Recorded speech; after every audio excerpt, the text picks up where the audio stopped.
Buenas tardes a todos. Vamos a comenzar con nuestra última ponencia magistral de nuestras jornadas. Y bueno, antes de dar inicio, me permitiré leer una pequeña semblanza del maestro Ismael Carballo Robledo, nuestro conferencista magistral del día de hoy.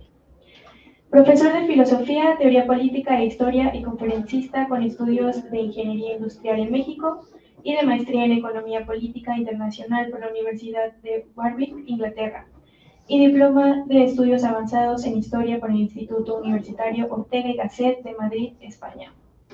Fue asesor en la Comisión del Bicentenario de la Ciudad de México de 2008 a 2010, en el Gobierno del Distrito Federal de 2007 al 2012 y en el Gobierno del Estado de Tabasco del 2015 al 2016.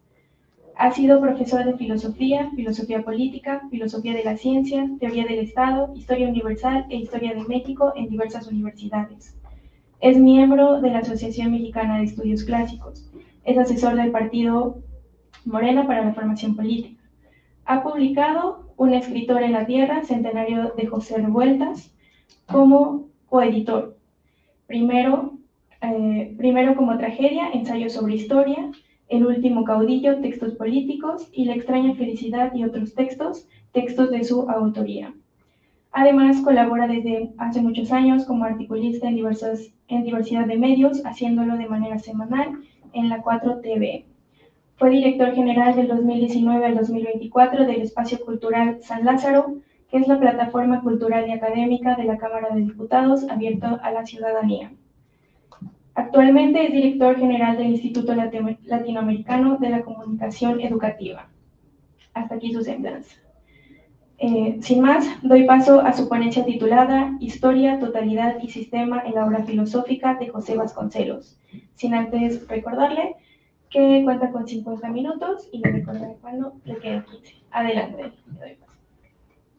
Bueno, muchísimas gracias a los alumnos de la Facultad de Filosofía y Letras de la Universidad Autónoma de Tlaxcala, que me honraron con esta invitación, además de que fue muy ¿cómo decirlo? Muy fortuita, fue literalmente a través de redes sociales, lo cual me conmovió muchísimo. Significa que, aunque uno no sepa para quién escribe, pues al final ese alguien sí existe, y pues fue así como me contactaron, ¿verdad? Literalmente, no fue necesariamente un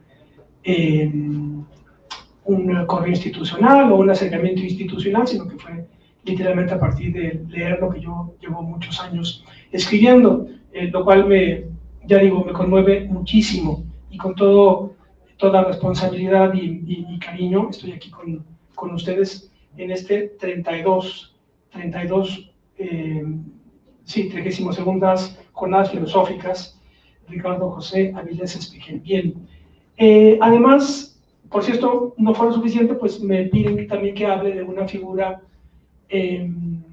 vertebral de mi vida, que es José Vasconcelos, y a tales efectos, también para procurar ser sistemático, coherente y breve, ese es el asunto, ¿verdad? Intentar ser breve, ante una oportunidad tan desafiante y que propicia el desbordamiento pasional, que es lo que a mí me ocurre siempre que hablo de Vasconcelos. Organizaré mi charla en dos partes, una parte histórica, que así le llamo, y una parte filosófica, y vamos a ello. La parte histórica es un poco situarme en función de Vasconcelos y situarlo a él también históricamente.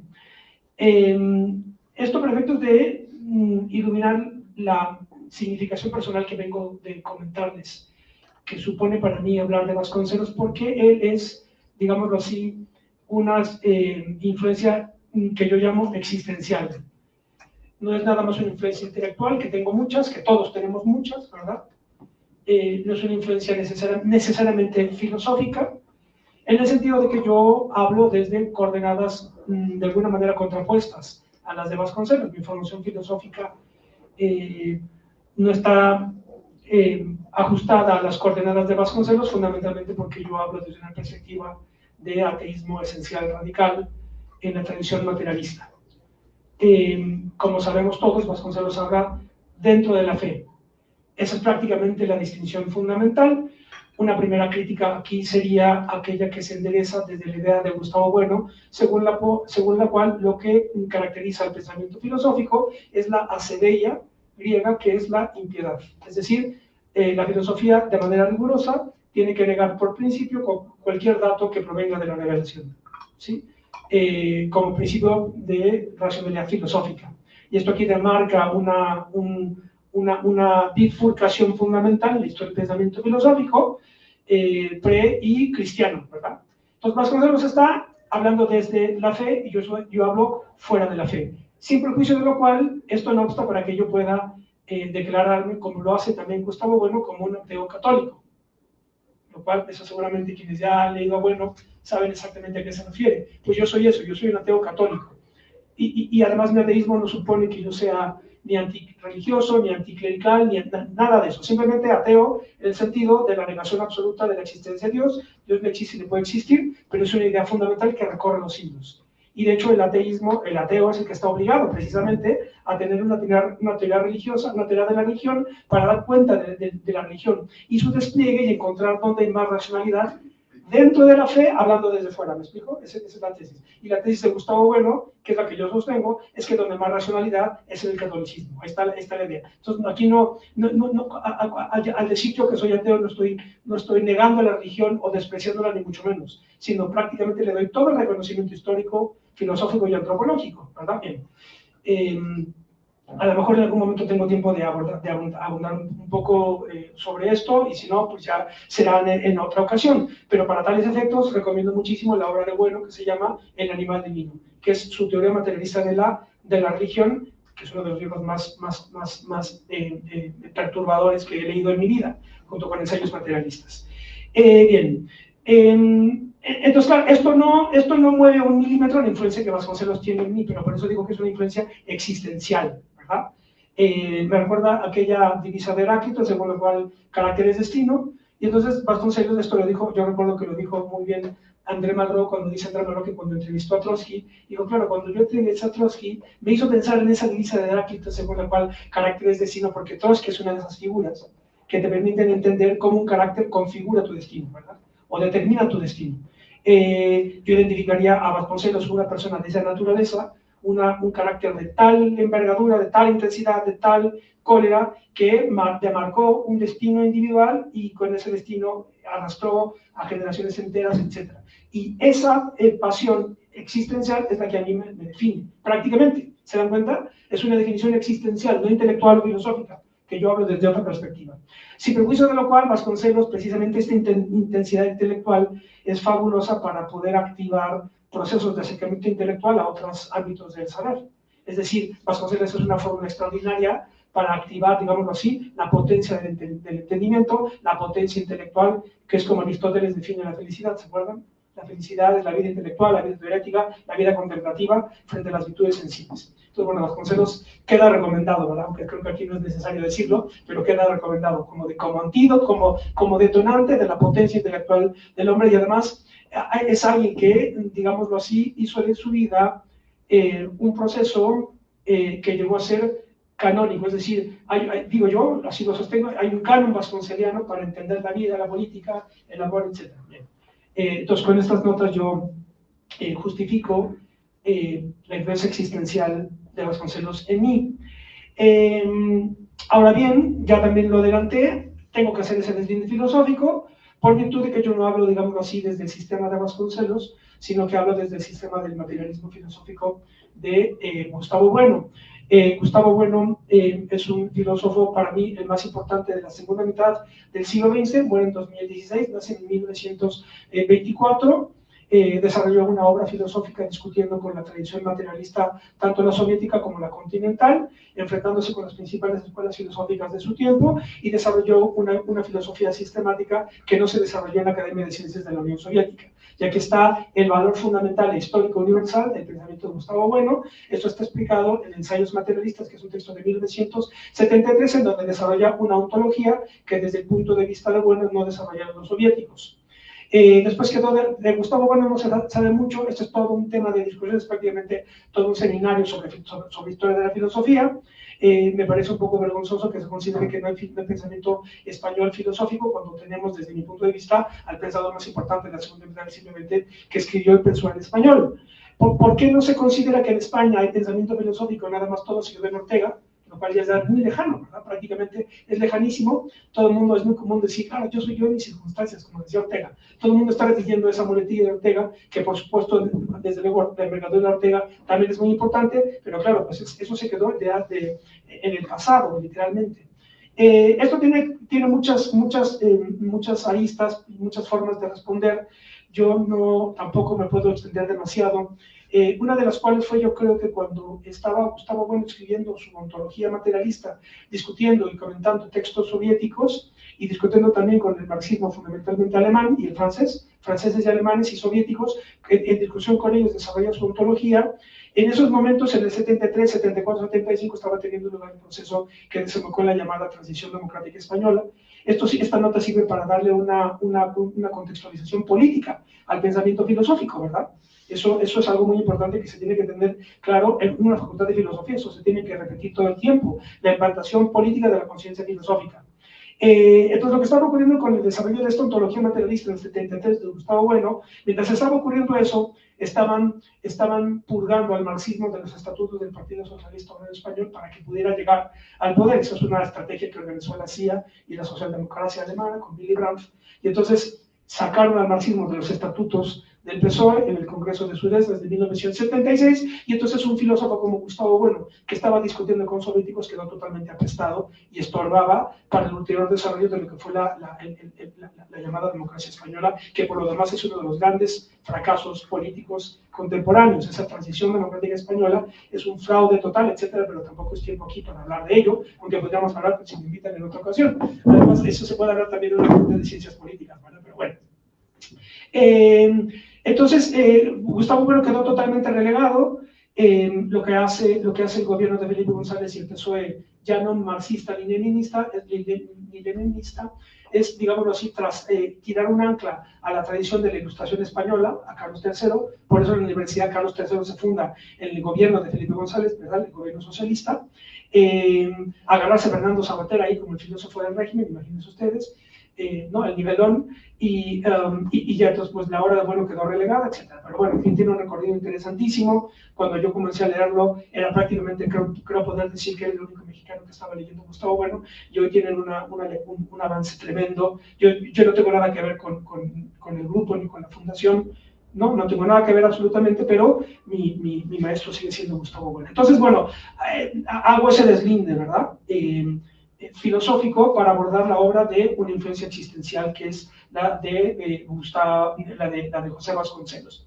En tercer lugar, en esta primera parte histórica que estoy desarrollando, ubicar generacionalmente a Vasconcelos, cosa que tampoco tengo que abundar demasiado porque lo sabemos todos, pero bueno, quiero decir algunas cuestiones que me parecen esenciales. Como sabemos todos, Vasconcelos vive de 1882 a 1959. Yo suelo decir que esta para mí es la generación más importante de la edad contemporánea. Recordemos que la edad contemporánea es aquella que se activa a partir de las revoluciones atlánticas, ¿se acuerdan más o menos, verdad? La clasificación convencional, esto también es para discutirlo en una facultad de historia, pero bueno, tampoco aquí, en fin, ¿no?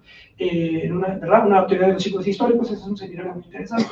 Cuándo comienza y cuándo concluye el ciclo histórico, pero como sabemos, la historia universal más o menos se acomoda en cuatro etapas, ¿verdad? Antigua, medieval, moderna y contemporánea. La contemporánea es la que se activa a partir de las revoluciones atlánticas, la revolución norteamericana, la francesa y las hispanoamericanas, ¿verdad? Surge la nación política como una unidad política, la forma política, la forma fundamental de la política es la nación política, los estados nacionales, con procesos revolucionarios que prácticamente recorren el siglo XIX y el siglo XX.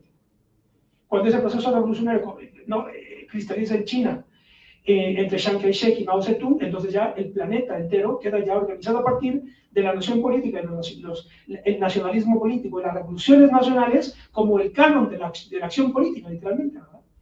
Y el concepto de revolución también se convierte en un concepto, un pivote para entender todos los procesos políticos. Por eso hay tanto partido político con la R en sus siglas. Sean o no, eso ya no importa, ¿verdad? Además, eso de ver si alguien es o no revolucionario, pues depende desde qué criterio, etc., ¿no? Pero la R está ahí siempre.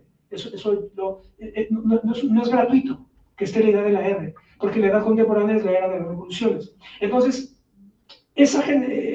yo soy de la teoría de que la generación de Vasconcelos, por eso siempre me gusta mucho utilizar, siempre digo, claro, siempre mido todo en función de la vida de Vasconcelos, para que vean, 1882-1959, digo, esa es la generación en donde, ¿cómo decirlo? En donde la densidad ideológico, filosófico, política, no se diga, de la edad contemporánea adquiere su mayor nivel de expansión y de florecimiento y de intensidad. Lo que ocurre en esa generación, 1882-1959. Y prácticamente todos los conceptos políticos con los que hoy en día trabajamos fueron gestados en ese periodo, ¿verdad? Fascismo, liberalismo, izquierda, derecha, socialismo, conservadurismo, además de todas las grandes obras literarias, las obras filosóficas, Joyce, Musil, Kafka, todos son de esa generación, ¿me explico? Y digamos que es la generación, y ¿por qué es grande? Esa es la pregunta, es ¿por qué esto lo tengo desarrollado más o menos en varios textos, pero hay uno que se llama Los 100 modernos de Connolly, eso está en mi blog, La clandestina virtud. Connolly fue un teórico inglés literario extraordinario, que no estuvo metido en la academia, y así a lo mejor se salvó, ¿verdad? Por no haber estado en la academia, era como iba por libre. Y ahí desarrollo yo, se llama 100 modernos de Connolly, y ahí más o menos explico qué es lo que hace que para mí esa generación sea tan importante, porque encapsuló y concentró todas las claves de la edad contemporánea, la explosividad de la edad contemporánea quedó cifrado en lo que ocurrió en esa generación. ¿Y por qué? Fundamentalmente porque tiene lugar, digámoslo así, la transformación de lo que Lenin caracterizó como el imperialismo en la fase superior del capitalismo, tuvo lugar en ese momento. Fue el periodo en el que tuvo lugar esa transición del capitalismo al imperialismo, que quedó redactado, ¿verdad?, caracterizado en el texto fundamental de Lenin de 1916, imperialismo, fase superior del capitalismo en el contexto de la Primera Guerra Mundial, ¿verdad? Entonces, eso por un lado, ese proceso económico productivo que transformó, como decía Lenin, digamos, en ese texto Lenin planteó que la Primera Guerra Mundial en realidad era una guerra por terminar de repartirse el planeta para los efectos de incorporarlo todo al proceso económico productivo, ¿verdad? ¿Sí?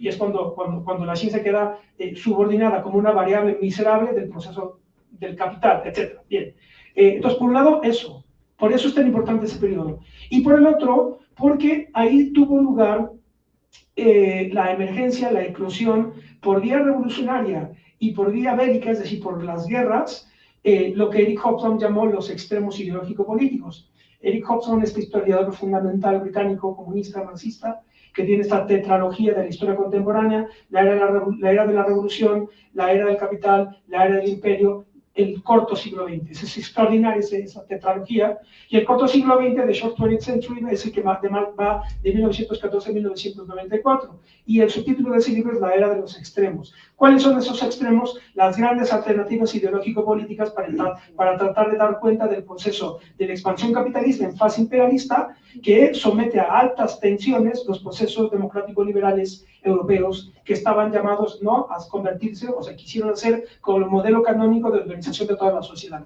Todavía al día de hoy, cuando se escucha a los liberales, ¿verdad?, desgarrarse las vestiduras por los riesgos de la democracia, etcétera, todos ellos están pensando en esa idea ideal de la democracia que estalló por los aires a partir de la Primera Guerra Mundial, la Revolución Bolchevique y todo lo que vino después, la Segunda, el fascismo, el nazismo, etcétera. Bien.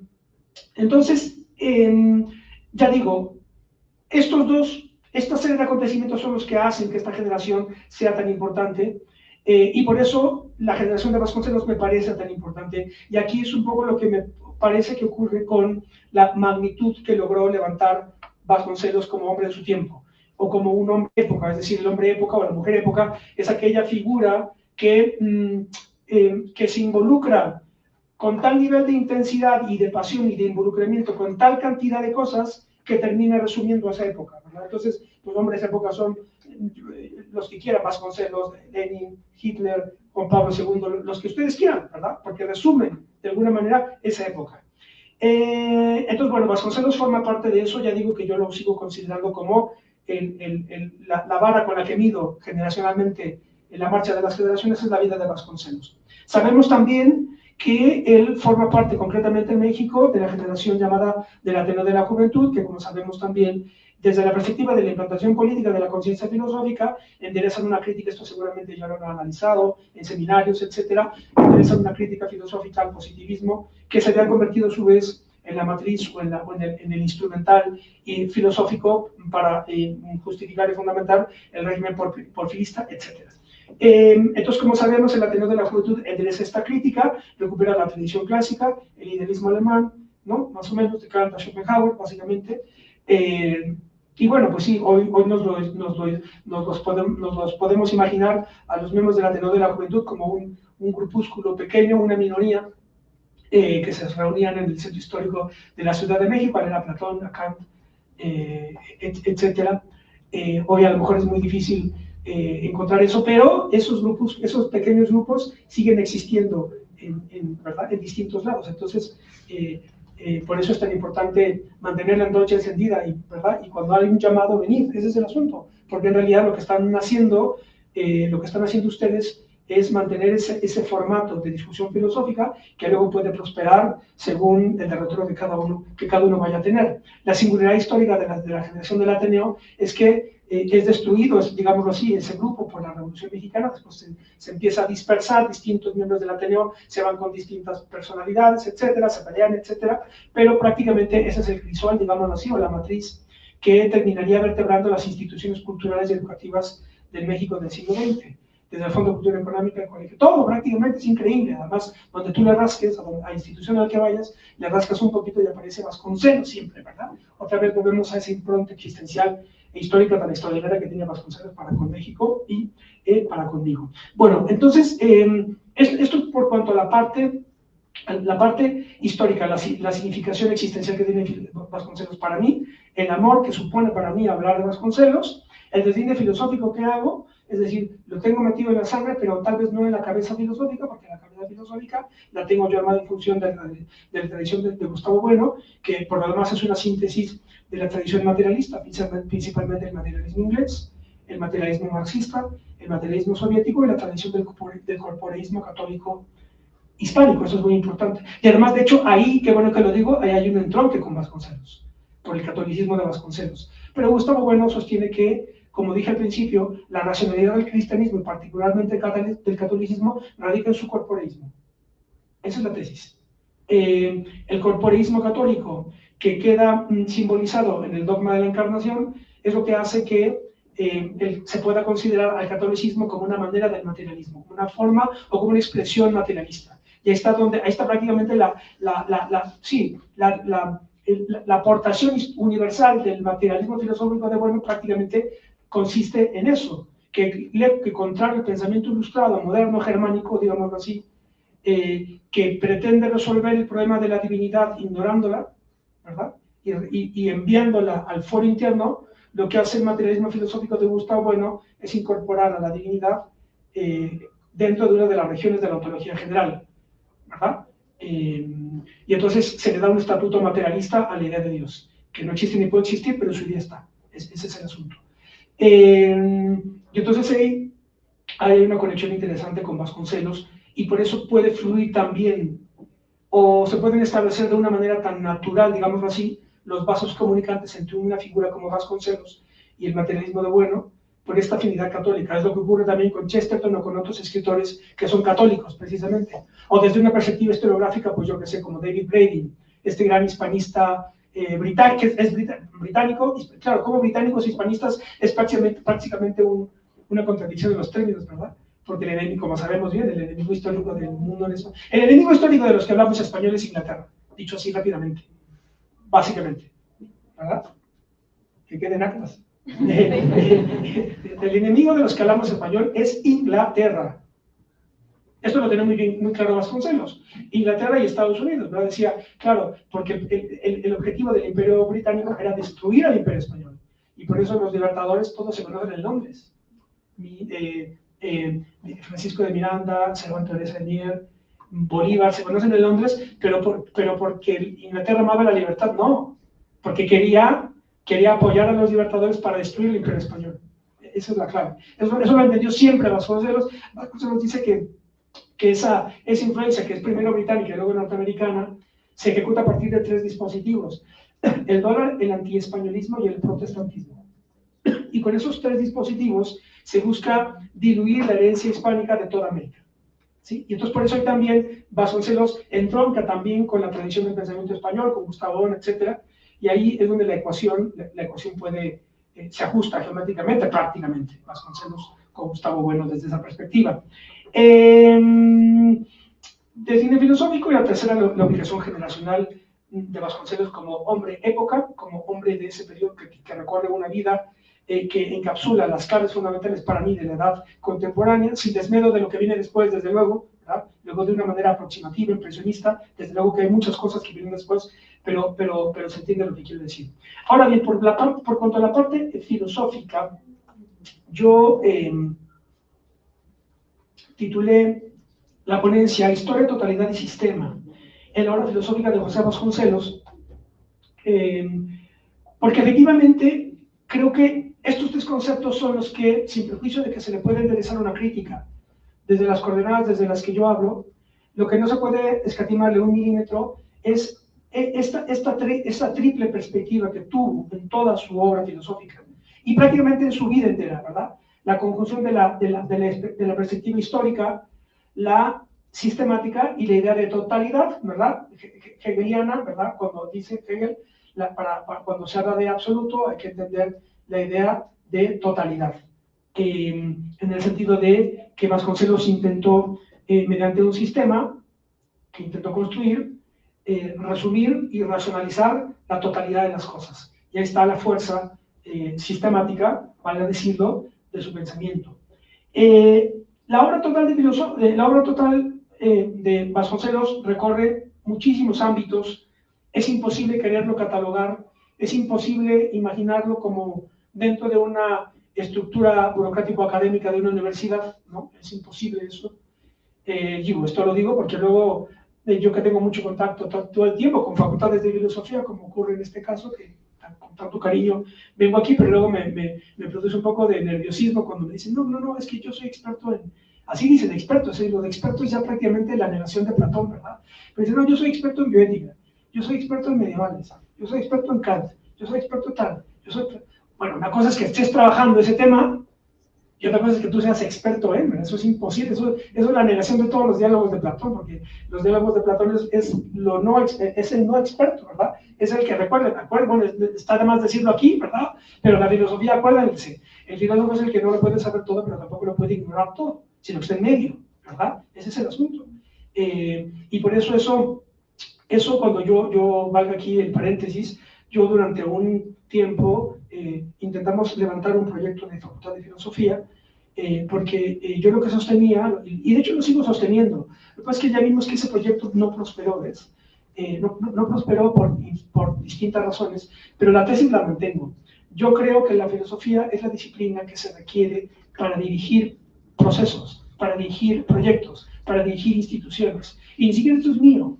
Esto creo que yo creo que esto es lo que estaba dicho ya por Platón cuando decía que el ideal es que el filósofo fuera rey, o el rey filósofo, frente a Polibio que decía que el ideal es que el rey fuera historiador o el historiador rey. Ahí está, yo estoy entre Platón y Polibio, prácticamente, ¿verdad? Historia y filosofía como perspectivas fundamentales para dirigir instituciones, y particularmente las instituciones políticas, ni más ni menos. Porque la filosofía, tal como la entiendo con Gustavo Bueno y con Francisco Larroyo, que también descubrí que él tiene esa misma concepción, la filosofía es un saber de segundo grado que te permite mapear y totalizar precisamente la realidad a partir de los distintos estratos de configuración de la realidad.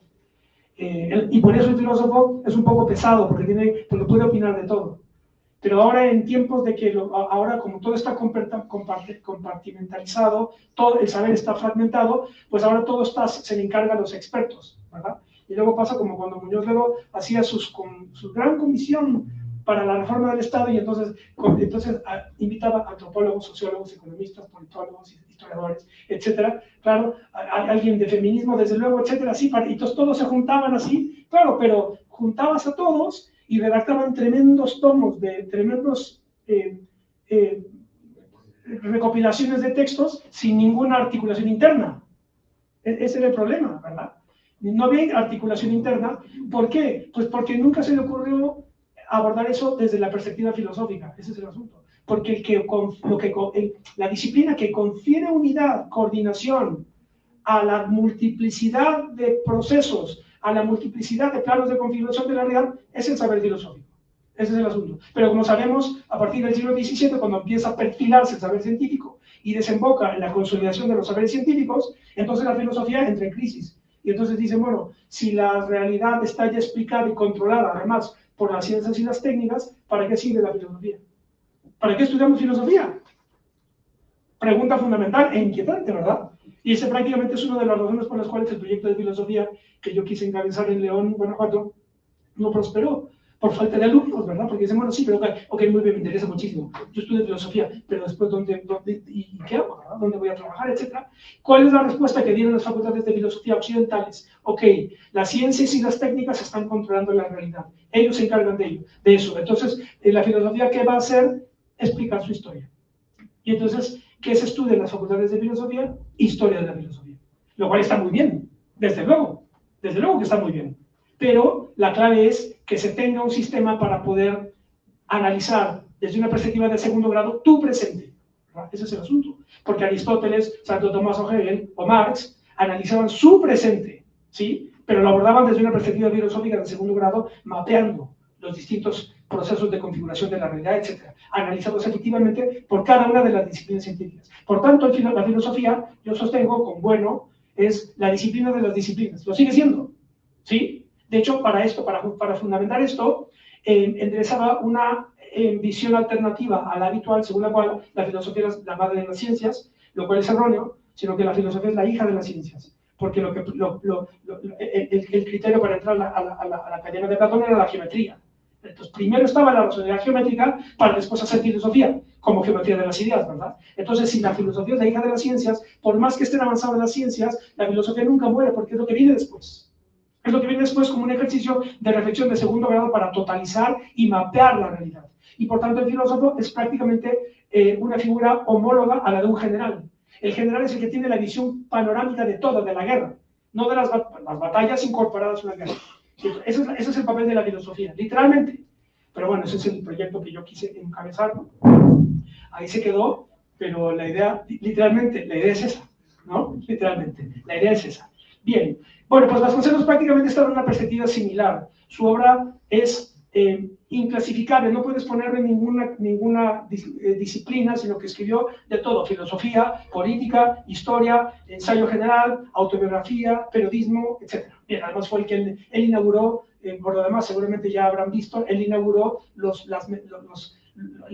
lo que hoy es Foro TV, ¿verdad? Y los programas de tertulia, él los inauguró, ¿se acuerdan? Charlas mexicanas con José Vasconcelos, ¿se acuerdan? Que ahí era de Oaxaca, Andrés Enesprosa, Junco, no me acuerdo, muchos, ¿no?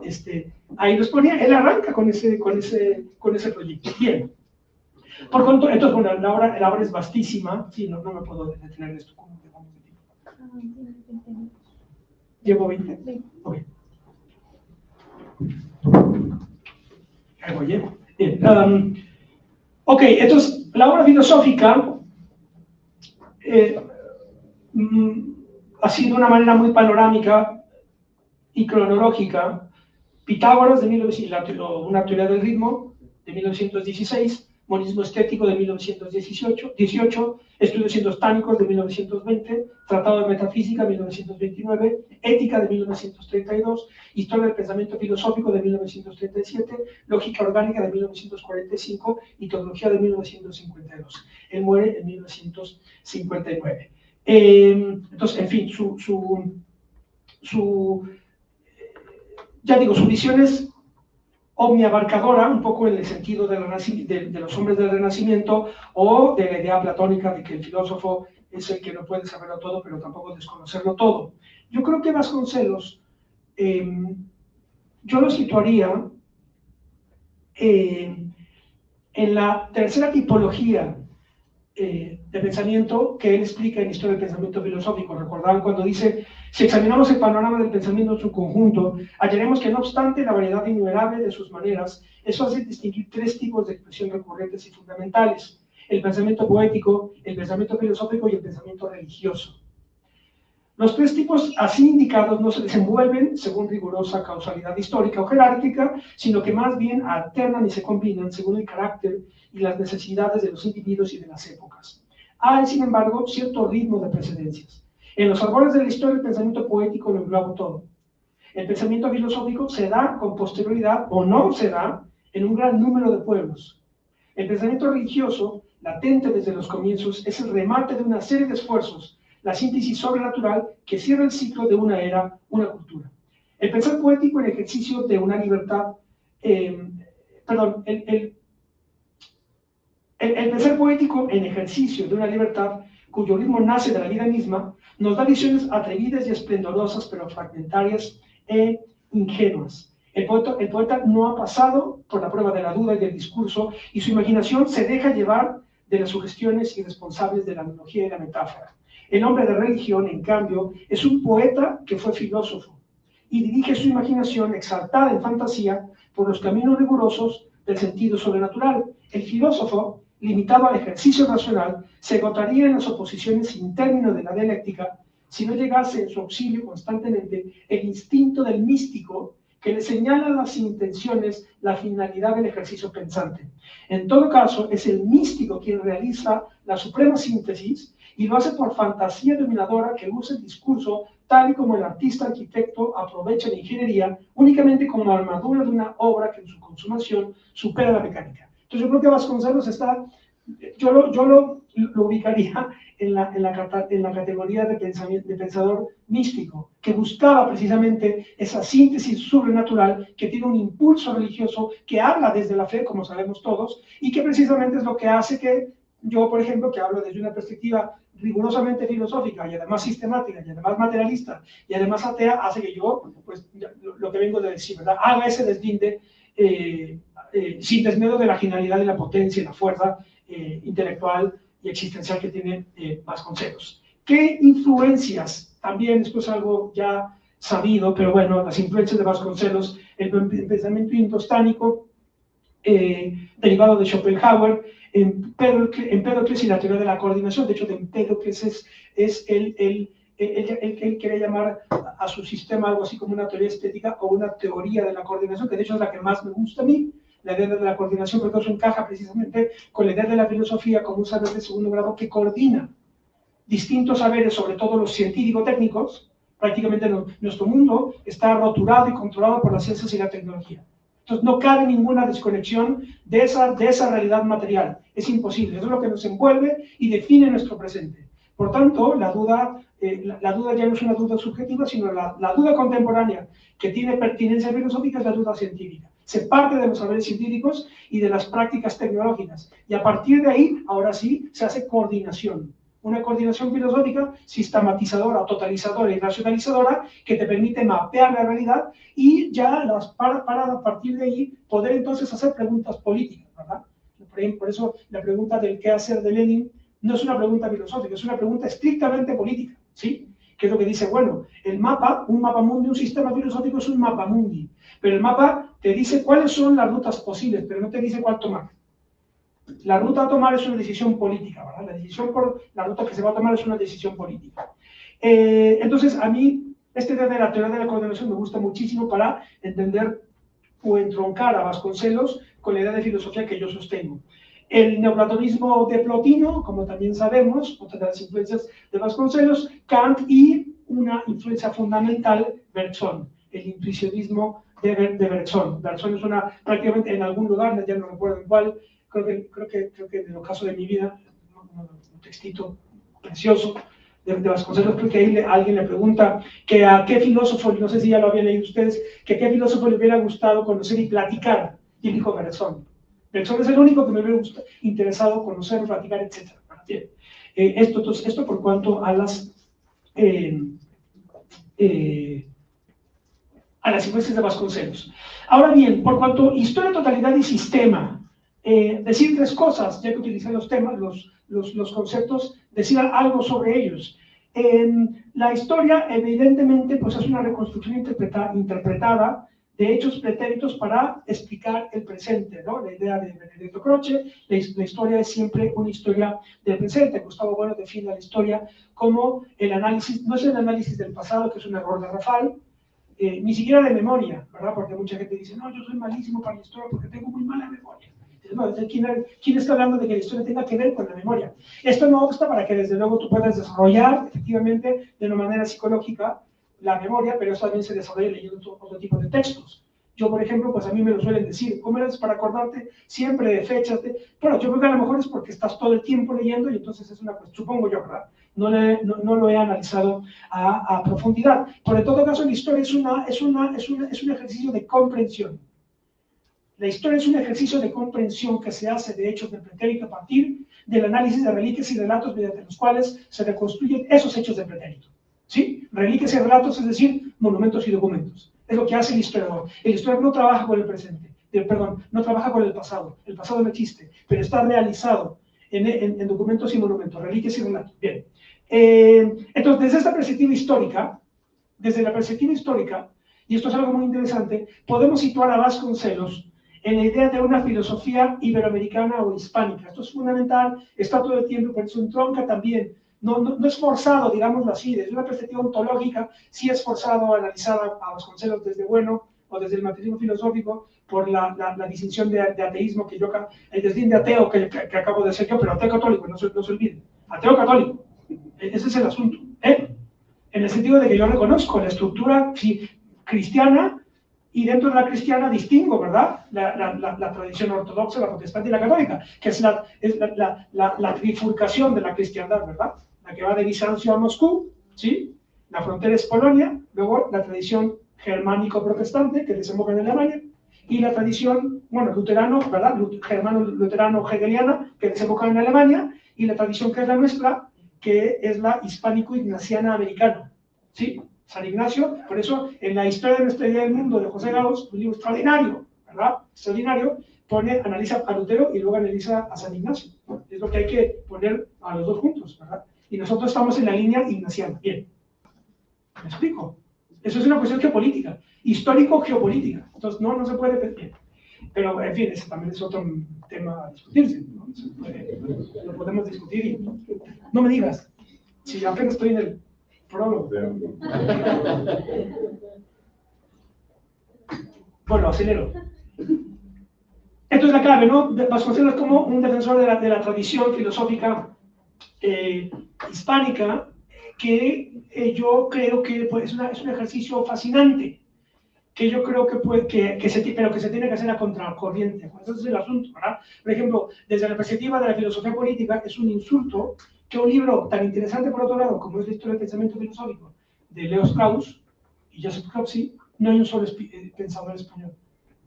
¿Cómo se atreven, verdad? Porque no hay un pensador español o hispánico en la historia del pensamiento político, de la filosofía política de Leo Strauss. Entonces, toda la historia de la tradición del pensamiento filosófico en español, el pensamiento político en español, el pensamiento científico en español, se tiene que hacer, está por hacerse. ¿Se dan cuenta del drama? ¿Se dan cuenta del drama? Todo siempre es Inglaterra, Alemania y Francia. Siempre quieren todas las medallas. Entonces, esa labor se tiene que hacer. Yo llevo años aquí, en fin, pero no hay tiempo ni vida suficiente. Pero yo creo que se puede hacer, no una línea, porque decir una línea es muy simplificador, muy reduccionista, pero bueno, trazar un torrente mediante el cual se podría conectar a Isidoro de Sevilla, ¿verdad? El primer gran enciclopedista no fueron los franceses, sino Isidoro de Sevilla, siglo VII, a Gustavo Bueno, y en medio de poner a Suárez, Feijoo, Balmes y Andrés Bello, y después Ortega, un amigo de Vasconcelos. ¿Sí? Entonces ya metemos a Andrés Bello, a Vasconcelos, a americanos, ¿sí? Hasta Gustavo Bueno. Y ahí trazar una tradición. Yo me sitúo en la perspectiva del realismo materialista que defiende Gustavo Bueno, que tiene que ver, o más bien que recupera el corporeísmo católico. El realismo materialista hispánico es una perspectiva que recupera el corporeísmo católico. Y entonces eso te permite reconocerle una entidad antropológica al despliegue de la cristiandad y el catolicismo, ¿verdad? Y reconocernos en eso, aunque Dios no existe, no puede existir, lo explico, ¿verdad? Recuerden que yo hablo desde una perspectiva atea, ¿sí? Bien. Todo, en fin, esto es un escándalo de la historia de la filosofía que nos corresponde a nosotros los que hablamos español, bueno, siempre que se quiera, trabajarla. En fin, ya no es que me quedan 15 minutos.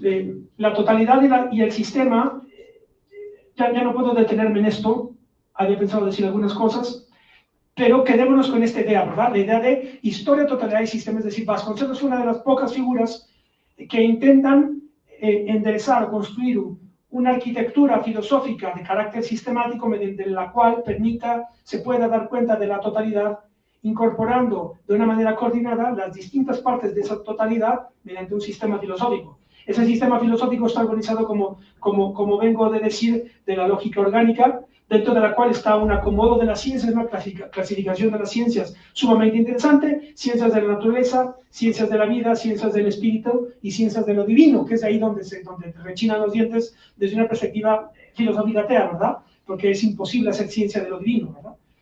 Porque que sería la teología, que la teología trata sobre la reencarnación. Pero bueno, entonces esa es la clasificación audaz, valiente, que hace Vasconcelos, una lógica orgánica, mediante la cual hace una clasificación de las ciencias, una metafísica organizada a partir del devenir, la inteligencia y las formas, una ética y una estética, que me parece que es lo que acaban de analizar en el seminario, en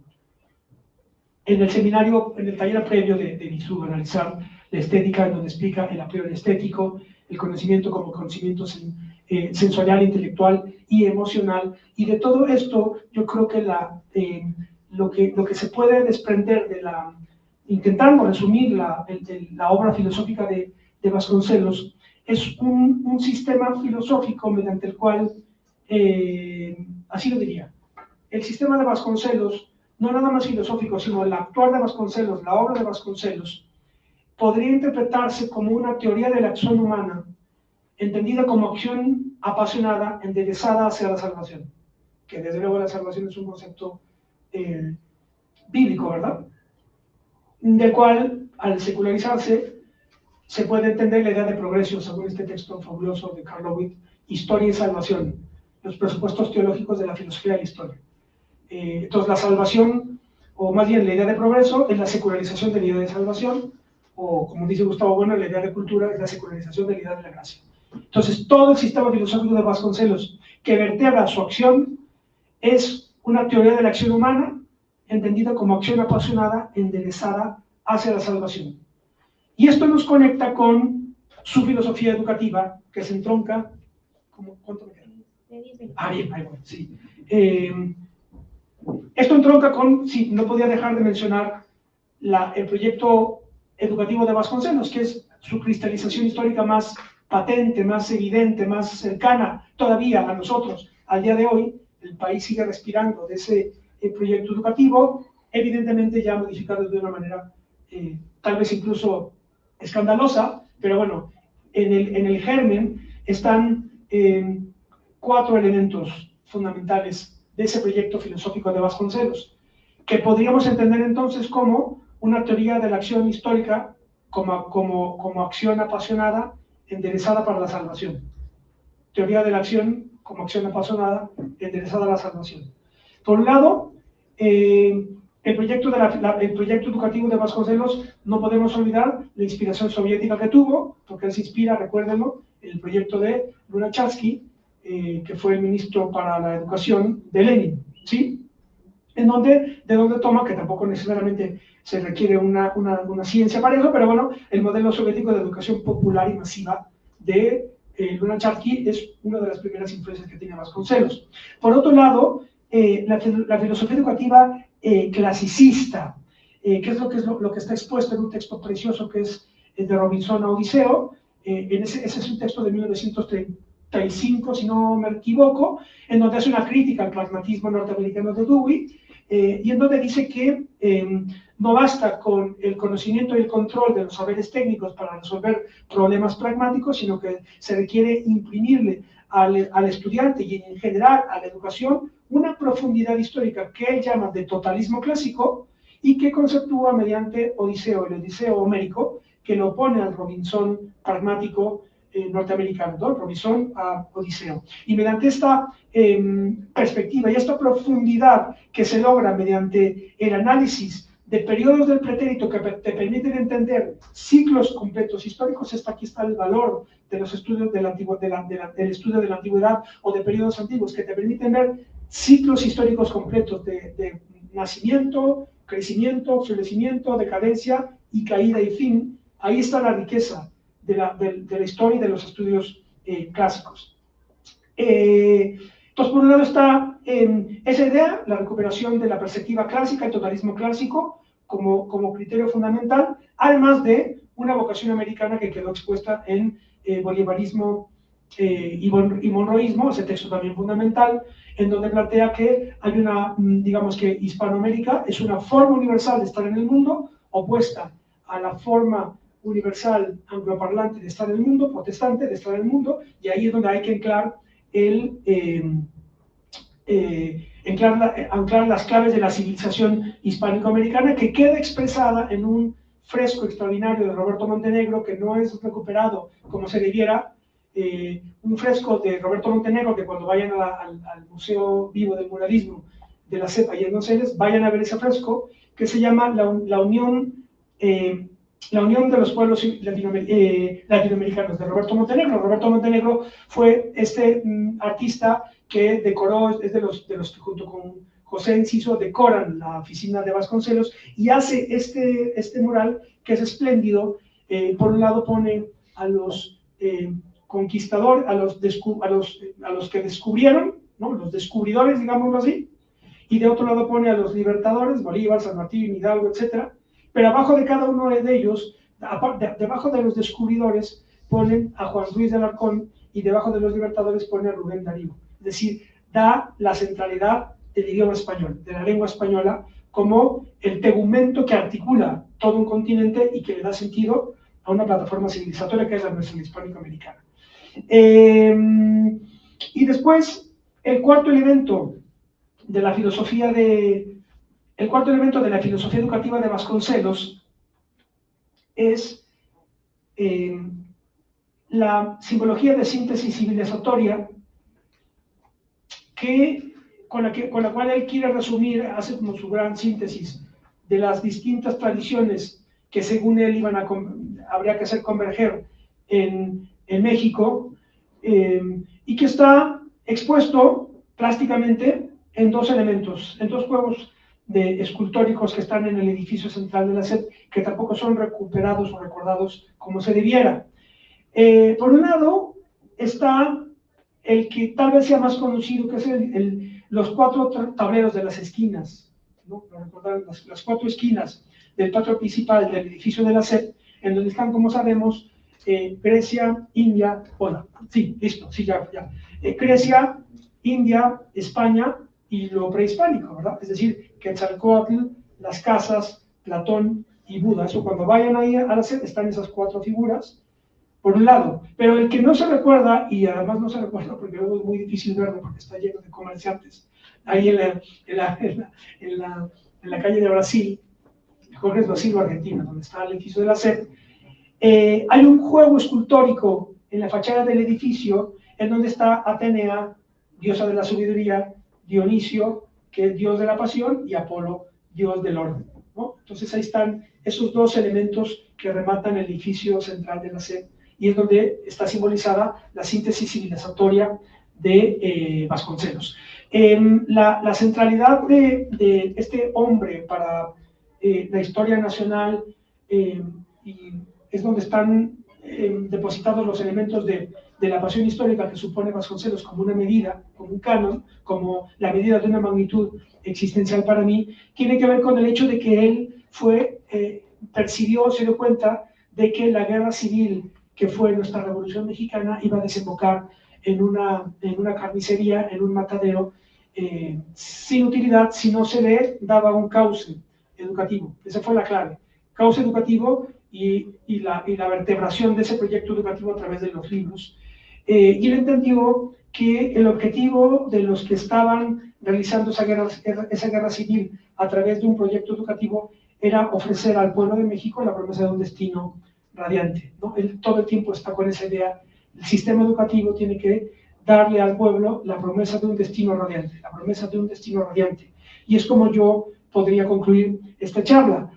La obra filosófica de Vasconcelos es una teoría de la acción como acción apasionada, enderezada a la celebración de los hombres mediante la proyección de la promesa de un destino radiante. Y por eso es tan grande, por eso es tan importante y por eso se tiene que seguir leyendo. Y por eso yo a mis alumnos lo que siempre les dije es lean a Vasconcelos, y por eso antes de entregarles el examen final les obligaba que me mostraran en mano el Ulises criollo para poder hacer el examen y que también lo pudieran responder. Y eso lo sigo haciendo y lo seguiré haciendo, y yo les agradezco muchísimo que me hayan invitado para hablarles sobre alguien tan importante para mí.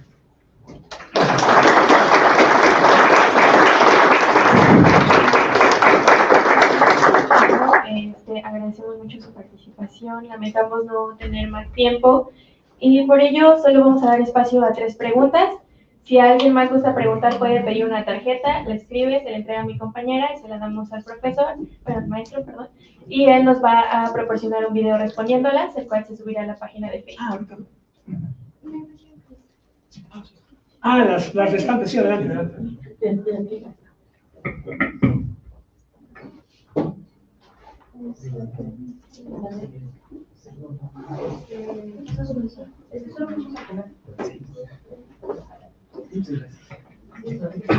Doctor, muchas felicidades y reiterarle otra vez nuestro agradecimiento. Ha sido un verdadero placer escucharlo y definitivamente una intervención magistral la que nos acaba de dar la oportunidad de escuchar.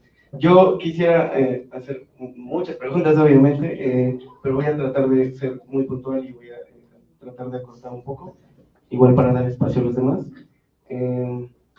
Primero, algo como un poco desde cierta perspectiva polémico, ¿no?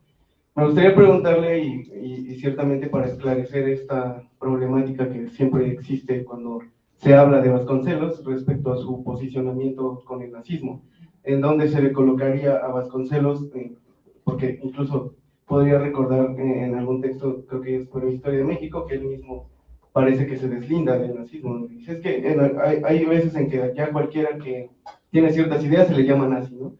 Pero, sin embargo, también dirigió en algún momento la revista de Timón, ¿no? Que hace, bueno, ahí hay ciertos tintes como del nazismo, ¿no? Entonces sería la pregunta, ¿dónde lo colocaría a Vasconcelos? Sí, disculpe. Y en segunda, bueno, nada más a modo de recuperación, respecto a lo que menciona y cuando habla sobre cómo el filósofo debe de ser la guía para todo prácticamente, desde Platón lo retoma, pero Vasconcelos lo dice muy claramente, ¿no? Y me voy a permitir recuperar una cita porque la tengo aquí a la mano, y es de Historia del Pensamiento Filosófico, y Vasconcelos muy claramente dice: encabezar el rebaño es la función social del filósofo, y en todo sitio donde vale algo la sociedad, ¿no? Esa es la cita que quisiera yo recuperar.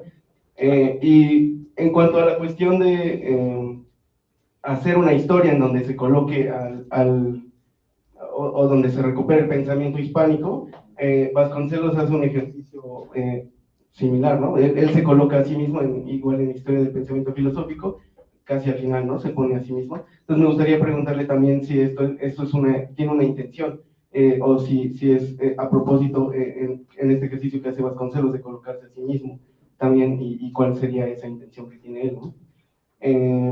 Y finalmente, pues sí, ubicar a Vasconcelos en un sistema, pues es muy complicado, ¿no?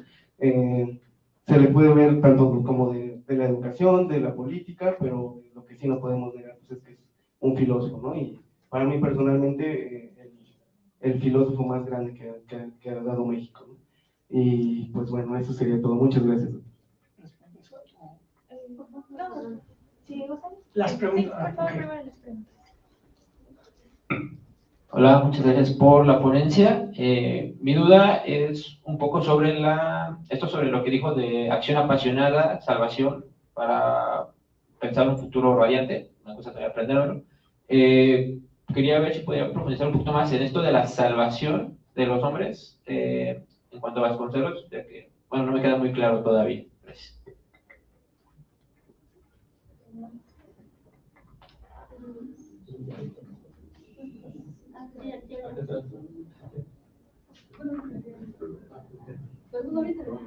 No está bien, en orden de observación. Sí, es que fue como levantaba la mano.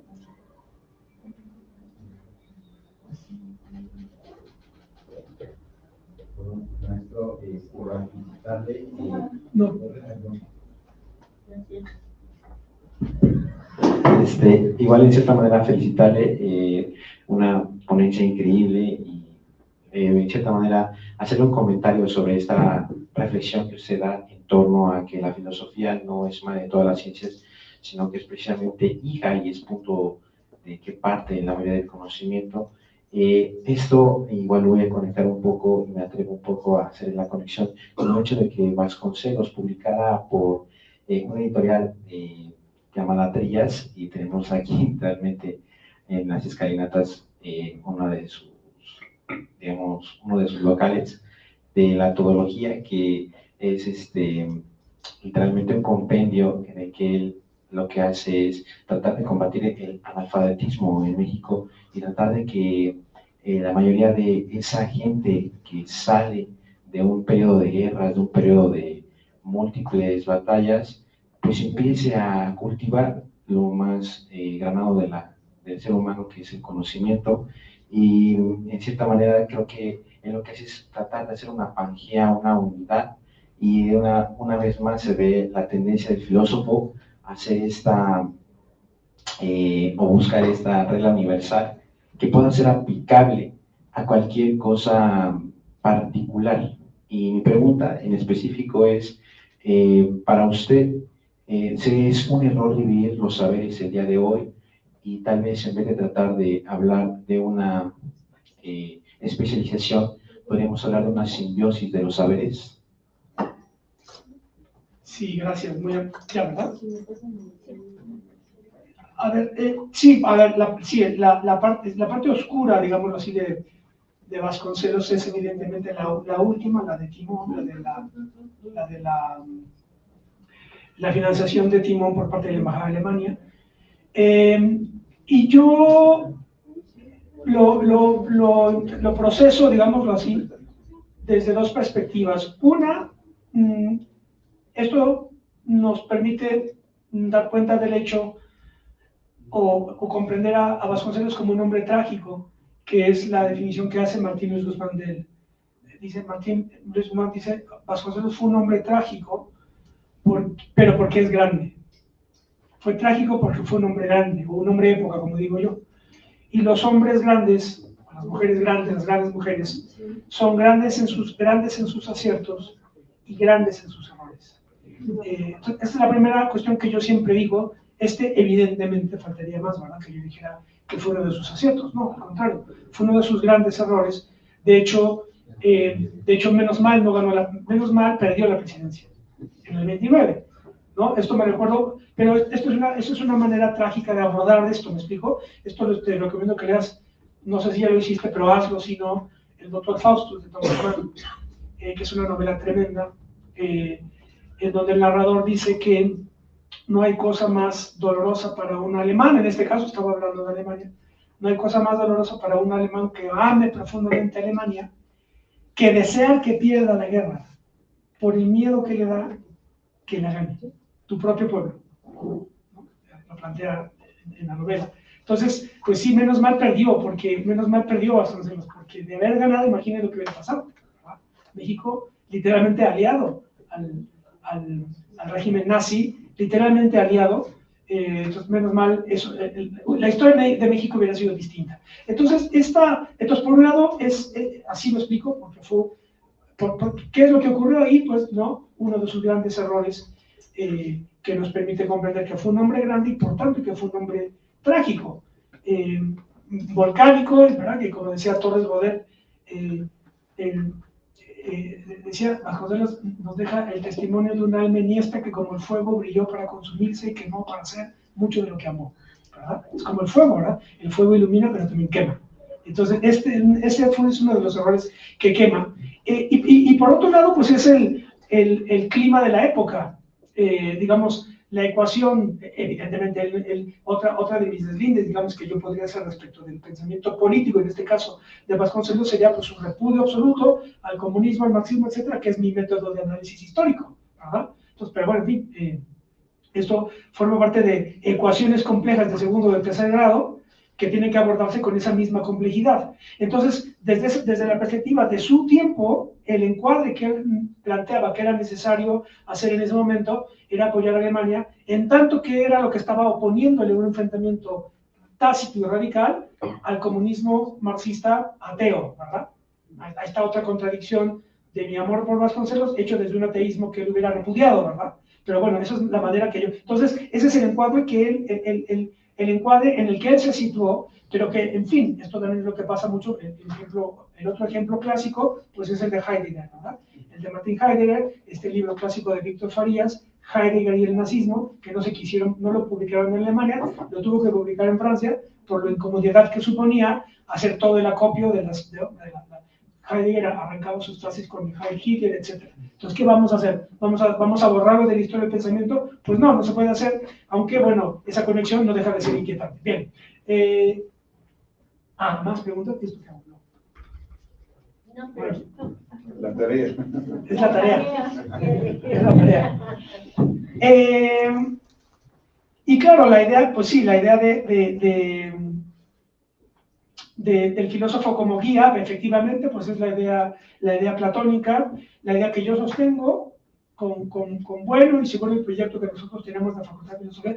Yo lo sigo sosteniendo, lo que pasa es que no necesariamente ya se tiene que, no ya desde una facultad de filosofía, por toda la crisis en la que está la filosofía en general, pero efectivamente la filosofía es la disciplina que te permite guiar, ¿no? Y es la disciplina que necesitan los dirigentes, literalmente los dirigentes, los líderes, tanto de instituciones públicas, digamos así, el Estado de la política, pero también las instituciones empresariales necesitan un saber filosófico, entendido la filosofía, no como la que se sumerge en la historia, que es importante, desde luego, lo vuelvo a decir, es fundamental, ¿verdad? La historia de la filosofía, pero fundamentalmente la filosofía o la forma de estar filosófica en el mundo es una forma a partir de la cual mapeas la realidad. Y cuando tú mapeas la realidad puedes tomar mejores decisiones. Y desde luego la idea de la historia, tal como aquí lo estaba explicando, claramente Vasconcelos tiene la interpretación de sí mismo como un eslabón de la historia de la filosofía, y entonces eso hace que su historia del pensamiento filosófico sea una reconstrucción interpretada, ¿verdad? No es neutral, sino que es interpretada interna, o una, como dice Bueno, en la metafísica persuasiva, una historia filosófica de la filosofía, ¿no? Es lo que estaba haciendo. Entonces es lo que te respondería. Lo de la acción apasionada por la salvación claramente se explica en función del cristianismo o el catolicismo de Vasconcelos. La idea de salvación proviene de la idea del hombre como naturaleza caída que tiene que ser redimida, ¿verdad? Entonces, la idea de salvación es estrictamente cristiana y entonces ahí lo estoy incrustando. Por eso la idea es acción apasionada enderezada a la salvación del hombre, porque Vasconcelos, como dije desde el principio, habla desde las coordenadas de la cristiandad y no nada más eso, sino que habla desde la fe. ¿Sabes? Entonces, esto lo explica Karl Lewin en un libro extraordinario que se llama Historia y Salvación, los presupuestos teológicos de la filosofía de la historia. Es decir, la idea, que después esto fue, digamos, debatido por François Chatelet en El nacimiento de la historia desde la perspectiva francesa. Vale la pena leer esos dos libros, el de Karl Lewin, ¿no? Y el de François Chatelet, El nacimiento de la historia. Lo que plantea Lewin, entre otros, es que la concepción griega es una concepción de la ontología, digámoslo así, es una concepción cíclica, y la concepción cristiana es una concepción lineal. Por tanto, solamente se puede hablar de un sentido de la historia y una idea de futuro, y además una esperanza desde la perspectiva cristiana. Por eso el pensamiento griego es un pensamiento fundamentalmente trágico, no hay manera de modificar el destino, mientras que la perspectiva cristiana abre un horizonte de esperanza, abre un horizonte de futuro para la salvación del hombre, porque en el inicio el hombre cae, es un hombre caído, es una naturaleza caída, imperfecta, pero está la esperanza para su salvación. Y entonces lo que plantea Lewin es que la idea de la filosofía de la historia, que arranca en el siglo XVIII con Voltaire y llega hasta Carlos Marx, es fundamentalmente cristiana, ¿sí? Es una secularización de la idea de salvación transformada en progreso. El progreso es pensar que el futuro puede ser mejor que el pasado, ¿sí? Esa es la secularización de la idea de la salvación, entendiendo la salvación como el mejoramiento de un origen caído, ¿no? Esa es la respuesta, por eso es salvación. No sé si te respondo a tu pregunta. Y la tercera, le preguntan la filosofía como hija de las ciencias, que es la metáfora que utiliza Bueno, dice, no es la madre, es la hija, y por tanto no puede morir la filosofía, siempre que se tenga un sistema. Ese es el asunto. Entonces, él habla, Bueno, dice todo esto desde un sistema filosófico. El materialismo filosófico, un sistema filosófico fundamentalmente debe consistir en una ontología, que es una teoría de la realidad, ¿no? La teoría de Bueno implica que hay una ontología general y una ontología especial. La ontología general gira alrededor de tres ideas: materia ontológica general, el mundo fenoménico y el ego trascendental. Y la ontología especial gira alrededor de los tres géneros de materialidad, que es el desdoblamiento del mundo de los fenómenos. M1, M2 y M3. M1 son los cuerpos, M2 la interioridad y M3 las realidades materiales incorpóreas, como la distancia. La distancia es material, pero no es corpórea, ¿verdad? Entonces, esa es la ontología y la nociología, es el otro bloque de un sistema filosófico. Esto sí hay que decirlo aquí en una facultad, ¿verdad? A lo mejor en un círculo de estudios no, pero no te puedes poner tan pesado, pero en una facultad sí. Una ontología gira alrededor de la realidad, una nociología que gira en torno de la verdad científica. La teoría de Gustavo Bueno plantea un circularismo nociológico que opone a las tres teorías tradicionales de filosofía y la ciencia: descripcionismo, teoreticismo y adecuacionismo. Él propone el circularismo dialéctico como teoría de la ciencia. Por tanto, la filosofía no es ciencia, sino que para lo que sirve la filosofía es para, desde esa teoría nociológica, evaluar el estatuto nociológico de toda disciplina que quiera reputarse como científica. Porque uno de los problemas fundamentales de nuestro tiempo es que ahora la ciencia se ha convertido en el campo. Es que le estaba respondiendo al compañero. Literalmente ese es el papel de la filosofía hoy. Encontrar dónde está el charlatán, literalmente, ¿verdad? Cuando te dicen, está científicamente comprobado X, Y o Z. Bueno, ¿desde qué ciencia me estás hablando? ¿Verdad? Entonces ahí hay una distinción, 4 modos de ciencia. La ciencia como saber hacer, la ciencia como teoría, que es el modelo aristotélico, la ciencia moderna, ¿verdad? La ciencia positiva y las ciencias humanas, ¿sí? Entonces, desde esos 4 modos de ciencia, los 3 modos de filosofía de la ciencia, dentro del cual se propone el circularismo dialéctico, tú evalúas el estatuto nociológico de las disciplinas científicas. La ciencia consiste fundamentalmente en el momento en el cual las operaciones del sujeto nociológico, es decir, del científico, pueden ser sustraídas para los efectos de comprender la verdad de la ciencia de referencia, ¿verdad? Es decir, una verdad científica no importa si el que está haciendo la operación científica es hombre, mujer, negro, blanco, eso no importa, ¿verdad? Eso es sociología de la ciencia. Cuando dicen, el papel de la mujer en la ciencia, esas son cuestiones sociológicas. Pero si una mujer o un hombre están haciendo una operación científica, la ciencia lo es en el momento en el que tú puedes desconectar las operaciones nociológicas del sujeto operatorio, ¿verdad? Entonces, con esta teoría nociológica, es un instrumental para evaluar el estatuto nociológico de toda disciplina que hoy quiere reputarse como científica. Fundamentalmente, claro, ¿cuál es la distinción fundamental? Ya acabo con esto. ¿Cuál es la distinción fundamental? Que las ciencias exactas tienen una consistencia nociológica mucho más acabada que las ciencias humanas. ¿Por qué? Porque las ciencias humanas, digamos, el estatuto nociológico de las ciencias humanas es problemático. ¿Por qué es problemática la desconexión del científico de las operaciones que está haciendo? ¿Verdad? Un químico o un biólogo, al hacer una disección o poner en conjunción elementos químicos, pues no importa si está deprimido o si es de izquierda o de derecha, ¿verdad? El químico. Pero un economista, es decir, ciencia humana, ahí sí es muy difícil desconectar su subjetividad de las operaciones nociológicas, en este caso, un análisis económico del crecimiento del Producto Interno Bruto o de la estructura o de la programa de industrialización de un país. Desde la economía es más difícil desconectar al científico, ¿me explico? El economista no se puede desconectar, o no se diga el psicólogo, ¿verdad? Por eso la psicología es una disciplina tan problemática nociológicamente dentro de la ciencia humana, ¿me explico? Entonces, ese es el papel de la filosofía, literalmente, ¿sí? Como que tampoco es nuevo. En realidad es salir y volver de la caverna, ¿se dan cuenta? El papel de la filosofía hoy en día sigue siendo salir y volver de la caverna. Es decir, analizar las ideologías, destruirlas allí donde sean destruibles y encontrar las verdades. Al día de hoy, ese es el asunto. Bien.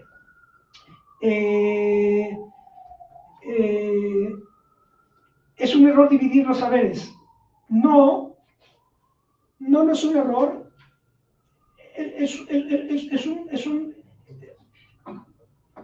es una dinámica propia del desarrollo de los saberes científicos. Una vez que los saberes científicos están cerrados, por eso la teoría de Gustavo Bueno se llama la teoría del cierre categorial. Tú tienes una ciencia cuando hay un cierre categorial. Y el cierre categorial se da en el momento en el que, haciendo sustracción del científico, los términos de un campo determinado te ofrecen términos del mismo naturaleza, ¿sí? Es decir, cuando Mendeleev cerró la tabla de los elementos, ahí quedó cerrada la química, ¿sí? Y así el cierre químico, el cierre biológico, etc. El cierre categorial. Entonces, claro, conforme se van dando cierres categoriales, pues eso es lo que va a avanzar. Así, pero claro, ¿dónde está el cierre? Por ejemplo, por ahí veo universidades, no voy a dar nombres, pero es universidades en donde dicen ciencias de la familia. Claro, pero ¿dónde está el cierre categorial de esa ciencia, verdad? Es falso, no hay. No hay. Ahí están engañando, ¿verdad? Están engañando cuando dicen que es científico el saber, que no tiene por qué serlo por lo demás, necesariamente, ¿verdad? Pero que no nos digan que es ciencia. Porque esto es increíble, esto es ahí donde está la fuerza de la obra de Bueno, porque toda su escuela se ha dedicado a desarrollar análisis nosológicos de infinidad de disciplinas. El cierre categorial del derecho, el cierre categorial de la geología, el cierre categorial de la geografía, el cierre categorial. Y es una manera de evaluar cuando estás frente a una ciencia y cuando no estás frente a una ciencia. Ese es el asunto. Entonces, ¿es un error dividir los saberes? No lo es. La clave es cómo los articulas, cómo los coordinas para volver con Vasconcelos. ¿Cómo coordinas los saberes? Ese es el asunto. La manera en la que ahora se quiere resolver eso, porque la filosofía entró en crisis, yo no sé si terminal o no lo sé, estoy en la Facultad de Filosofía, tengo que cuidar lo que digo, ¿verdad? Pero esta es una crisis que es de siglos, tampoco es nuevo, esta es una crisis de siglos, porque ahora lo que ocurre es que está proliferando tantos especialistas que ahora lo que se quiere resolver es con la idea de pluri, trans, multi, no sé qué, disciplina, ese es un cuento. Lo que se requiere es la filosofía, un sistema filosófico que te permita hacer esa coordinación. Entonces, con esto acabo, no es un error la división de los saberes, porque esto se da en función de su propia dialéctica, sino la clave es cómo los coordinas. Y la coordinación se hace desde un sistema filosófico.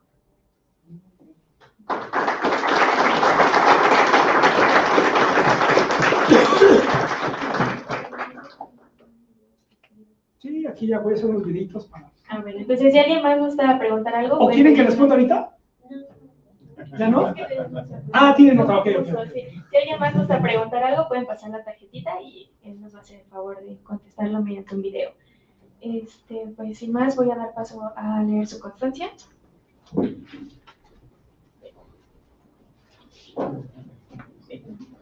Universidad Autónoma de Tlaxcala, Facultad de Filosofía y Letras, licenciatura en Filosofía, otorga la presente constancia al maestro Ismael Carballo Robledo por haber dictado la conferencia magistral Historia, Totalidad y Sistema en la obra filosófica de José Vasconcelos, en el marco de las actividades de las 32 Jornadas Filosóficas Ricardo José Áviles Espejel, bajo el tema Problemáticas Filosóficas, un diálogo abierto y permanente desde lo antiguo hasta lo actual, por la cultura y la justicia social, a 14 de noviembre de 2025. Muchas gracias.